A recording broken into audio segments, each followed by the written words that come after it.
अगर अर्थ पर ग्रेविटी सिर्फ 1 मिनट के लिए बंद हो जाए तो सबसे पहले क्या होगा? तुम हवा में तैरने लगोगे। तुम्हारा फोन, तुम्हारी कुर्सी, तुम्हारा घर का सोफा सब हवा में उठने लगेगा। लेकिन ये सिर्फ शुरुआत होगी। ग्रेविटी सिर्फ इंसान को जमीन पर नहीं रखती, ये हवा को भी बांधे रखती है।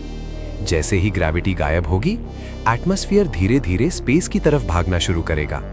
हाँ, हमारी सांस लेने वाली हवा ऊपर उठने लगेगी।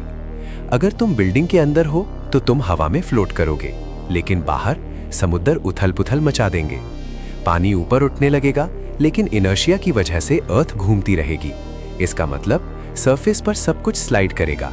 लोग, गाड़ियां, पेड़ सब अर्थ के रोटेशन के डायरेक्शन में उछल जाएंगे। अब सबसे डेंजरस पार्ट सुनो। अर्थ लगभग 1670 किलोमीटर पर आवर की स्पीड से घूम रही है।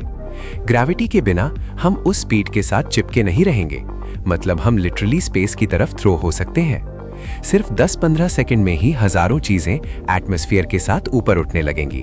अगर 1 मिनट पूरा हो गया तो सैटेलाइट्स अपनी ऑर्बिट डिस्टर्ब कर सकते हैं। चांद का ग्रेविटेशनल पुल इफेक्ट करेगा, टाइड्स कंट्रोल से बाहर हो सकती हैं। और जब 1 मिनट बाद ग्रेविटी वापस आएगी तो सब कुछ एक साथ नीचे गिरने लगेगा।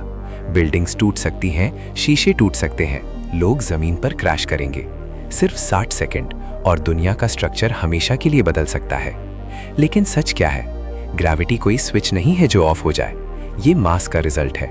जब तक अर्थ का मास है तब तक ग्रेविटी है, इसलिए टेंशन मत लो, ग्रेविटी कल सुबह भी होगी।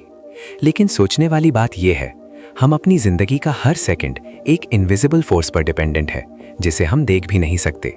और अगर वो सिर्फ 1 मिनट के लिए गायब हो जाए तो इंसान की सारी टेक्नोलॉजी, सारी सिविलाइजेशन सिर्फ 60 सेकंड में टेस्ट हो जाएगी।